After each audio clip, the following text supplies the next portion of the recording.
جنگ ستمبر 1965 کے پس منظر میں لکھا ہوا ایک شاہکار ناول BRB بہتی رہے گی، جس میں پاک بھارت جنگ کے واللاحظ واقعات شامل ہیں۔ ناول شروع کرنے سے پہلے آپ سے گزارش ہے کہ ہمارے چینل ورلڈ آف ناول کو سبسکرائب کیجئے اور بیل آئیکن کو پریس کیجئے تاکہ ہر آنے والی ویڈیو آپ تک بآسانی پہنچ سکے۔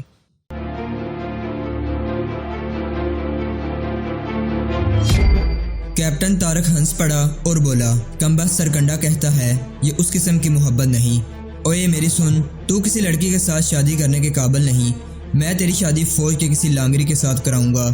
تم مردانہ کپڑے پہن کر بہروپیے بنے ہوئے ہو، اس لڑکی کو اکیلا چھوڑ کر باغ کیوں آئے تھے؟ رشید کیپٹن کے منہ کی طرف دیکھتا رہا۔ تھانے دار نے پیچھے سے اس کی گردن پر زوردار تھپڑ مار کر کہا، جواب دو۔ رشید نے جواب دینے کی بجائے بچوں کی طرح رونا شروع کر دیا۔ بولو اسٹیٹ ڈرامے کے ہیروئن۔ کیپٹن طارق نے رشید کے پیٹ میں انگلی چبو کر پوچھا، اسے اکیلا چھوڑ کر باغ کیوں آئے تھے؟ سپاہی آگے تھے نا، رشید نے روتے ہوئے جواب دیا، اور جس کے ساتھ تم پاک محبت کرتے تھے اسے سپاہیوں کے پاس چھوڑ آئے تھے۔ کیپٹن نے پوچھا، میں نے اسے کہا تھا باغ آؤ۔ رشید نے جواب دیا، یہ کہتی تھی مت ڈرو، ہمیں کھا تو نہیں جائیں گے۔ پھر تم اکیلے باغ آئے، اور کیا کرتا جی؟ شاہ صاحب، کیپٹن طارق نے تھانے دار سے کہا، ذرا دیکھیں اس لڑکے کے والد صاحب باہر ہیں یا چلے گئے ہیں؟ وہ بیچارہ اس وقت سے باہر بیٹھا رو رہا ہے۔ تھانے دار نے کہا، انہیں بلا لیں۔ اس لڑکے کو آپ جانتے ہیں؟ چودھری کرامت علی اندر آیا تو کیپٹن طارق نے اس سے پوچھا، آپ بیٹھ جائیں، اچھی طرح جانتا ہوں بیٹا۔ چودھری کرامت نے ہاری ہوئی اور مجبور سی آواز میں کہا، ہمارے محلے کا لڑکا ہے، اس کے ماں باپ نے اس کے لیے آپ کی بیٹی کا رشتہ مانگا تھا؟ ہاں بیٹا، چودھری کرامت نے جواب دیا، مانگا تھا لیکن میں نے انکار کر دیا تھا۔ کیوں؟ آوارہ ہے جی، چودھری کرامت نے جواب دیا، آپ خود دیکھیں، یہ صرف خوبصورت ہے، باقی اسے دیکھ لیں۔ کمرے کا دروازہ کھولا، ایک کانسٹیبل اندر آیا اور کہنے لگا کہ باہر دو عورتیں آئی ہیں، ایک اس لڑکی کی ماں ہے، وہ رو رہی ہے اور بار بار ادھر آتی ہے، رکتی نہیں، اس کا کیا کریں؟ شمع کی ماں کمرے میں آئی، اس کے ساتھ حاجرہ تھی۔ کیپٹن طارق کی نظریں حاجرہ پر جم گئیں۔ میری بیوی ہے، چودھری کرامت نے کہا، اور یہ ہماری نوکرانی ہے۔ چودھری کرامت کو کانسٹیبل تھانے لے آیا تھا اور شمع کی ماں گھر بیٹھی پریشان ہوتی رہی۔ جب رات بہت گزر گئی اور چودھری کرامت واپس نہ آیا تو وہ حاجرہ کو ساتھ لے کر تھانے آ گئی۔ اپنی بیٹی کو تھانے میں دیکھ کر وہ بہت روئی۔ بیٹی کو کوسا بھی اور اودم بھی بپا کیا۔ اس نے رشید کو دیکھا تو اس نے اپنے ہاتھ سر پر رکھ لیے۔ یہ تھا تیرے ساتھ؟ ماں نے رشید کی طرف اشارہ کر کے شمع سے پوچھا۔ شمع نے آہستہ سے سر ہلایا تو اس عورت نے رشید کو بلا روکے بے شمار گالیاں دے ڈالیں۔ پھر اس کے منہ میں ہاتھ دے دے کر کہنے لگی، تجھے ہم نے دھتکار دیا تھا، پھر بھی تو نے میری بیٹی کا پیچھا نہیں چھوڑا، تو اصل بدماش ہے، تیری ماں کی بدماشیاں سارا شہر جانتا ہے۔ ماں نے تھانے دار سے کہا، یہ میری بیٹی کو ورگلاتا رہتا ہے، آپ کی بیٹی بچی تو نہیں؟ تھانے دار نے کہا، جوان اور بالغ لڑکی ہے، آپ صرف اس سے گالیاں نہ دیں۔ صاحب جی، حاجرہ بول پڑی، یہ مجھے ہر روز چھیڑتا تھا، میں بازار جاتی ہوں تو یہ راستے میں ضرور کھڑا ہوتا ہے، مجھے اشارے کرتا ہے اور پیسے بھی دکھاتا ہے۔ اس کے پاس بجلی کے بغیر چلنے والا ریڈیو ہوتا ہے جو ہر وقت گانے سناتا رہتا ہے۔ ان دنوں جب کافر بھی مسلمان ہو گئے ہیں، اس لڑکے نے اپنا رویہ وہی رکھا ہوا ہے۔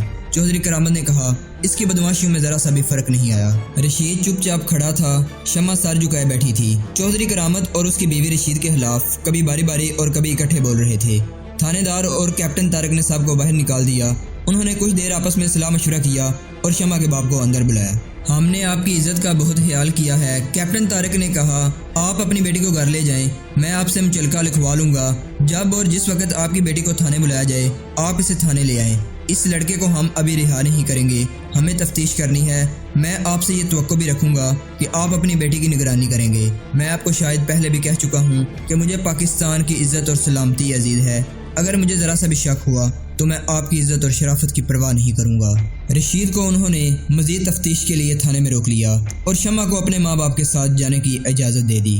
دشمن کا بریگیڈ بیدیا کے محاذ پر بڑھتا آ رہا تھا۔ صاف ظاہر تھا کہ وہ سائفن سے گزرنا چاہتا ہے۔ انڈین آرمی کے کمانڈر ان چیف نے اعلان کیا تھا کہ 6 ستمبر صبح 9 بجے وہ لاہور پر قبضہ کر چکا ہوگا اور وہ جمخانہ کلب میں وسکی سے فتح کا جشن منائے گا۔ لیکن جنگ کا تیسرا دن گزر رہا تھا اور جنرل چودھری کی انڈین آرمی ابھی BRB کے قریب نہیں آ سکی تھی۔ ہاکی وردی والے سرفروشوں نے لاہور کے وہ تینوں راستے بند کر دیے جن سے اس نے گزر کر لاہور پر قبضہ کرنا تھا۔ ایک راستہ باٹا پور کا تھا، دوسرا باٹا پور کے شمال میں بینی کا پل تھا اور تیسرا برکی۔ لاہور کے دفاع میں لڑنے والوں نے دشمن کے لیے یہ راستے اسی کی لاشوں سے بند کر دیے تھے۔ دشمن کی ایسی ہیبت ناک قوت اور اتنی زیادہ نفری کو دیکھ کر جنگی مبصر بھی سوچ نہیں سکتے تھے کہ مٹھی بھر پاکستانی لاہور کو بچانے کے لیے دشمن کو BRB کے پار ہی روک سکیں گے، مگر وہ ناممکن کو ممکن دکھا رہے تھے۔ ان مٹھی بھر جوانوں کے سروں پر خدا کا اور پیٹھ پر قوم کا ہاتھ تھا۔ لوگوں نے اپنی فوج کے لیے اور جو کچھ کیا سو کیا۔ انہوں نے محاذوں پر قرآن پاک کے چھوٹے سائز کے نسخے ہزاروں کی تعداد میں بیچ دیے تھے۔ تقریباً ہر جوان کے گلے میں یا جیب میں قرآن کا نسخہ تھا۔ لاہور کا ایک دروازہ قصور بھی تھا، اسے ہمارے جانبازوں نے نہ صرف بند کر دیا تھا بلکہ دشمن کو پیچھے دھکیلتے ہوئے اس کے علاقے پر قابض ہو گئے تھے۔ اس طرح جنگ ہندوستان کی زمین پر چلی گئی تھی۔ اب بیدیا سائفن رہ گیا تھا۔ دشمن اس راستے پر اپنی قسمت آزما رہا تھا۔ ایسٹ بنگال ریجمنٹ کو سائفن کے اگلے علاقے سے پیچھے ہٹا لیا گیا تھا۔ دشمن نے اسے شاید پسپائی سمجھ لیا تھا۔ اس کا توپ خانہ قیامت کی گولہ باری کر رہا تھا اور اس کے ٹینک، بند گاڑیاں اور انفنٹری آگ اگلتی آ رہی تھی۔ نائب صوبے دار بدر الحق نے سیکنڈ لیفٹیننٹ اقبال کو فاکس ہول سے نکال لیا تھا۔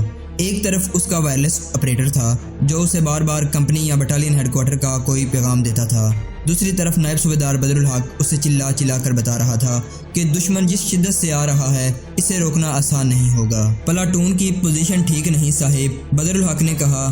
نائب صاحب، اقبال نے چلا کر کہا، آپ میرا دماغ کیوں چاٹ رہے ہیں؟ پوزیشن ٹھیک نہیں ہے تو جاؤ اور ٹھیک کرو۔ نائب صوبے دار ہوا میں اڑتی گولیوں اور گولوں کے ٹکڑوں کو چیرتا گرد و غبار میں غائب ہو گیا۔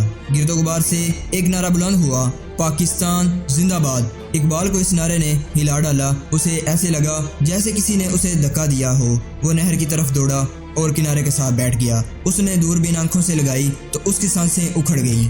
گرد و غبار میں اسے جو کچھ نظر آیا اس نے اس پر گھبراہٹ طاری کر دی۔ دشمن کے ٹینک کم و بیش 600 گز دور رک گئے تھے اور انفنٹری ٹینکوں سے تقریباً 100 گز آگے مورچے کھود رہی تھی۔ بند گاڑیاں آہستہ آہستہ آگے آ رہی تھیں، ان کی مشین گنیں اور ٹینکوں کی توپیں آگ اگل رہی تھیں۔ صاحب، اسے اپنے قریب اپنے نائب صوبے دار کی آواز سنائی دی۔ پلاٹون کو آگے کر دیا گیا، دشمن کا فائر پاور بہت زیادہ ہے۔ اقبال نے کہا، نہر پار کر لے گا؟ نائب صوبے دار نے غصیلی سی آواز میں کہا، تو ہم بھی مسلمان ہیں، پھر آرڈر دیں صاحب۔ فائر آرڈر، اس نے زیر لب کہا اور اسے یاد آ گیا کہ وہ پلاٹون کمانڈر ہے۔ اسے دشمن کو دیکھنا اور پلاٹون کو فائر آرڈر دینا ہے۔ اس نے دوربین سے دشمن کو دیکھا۔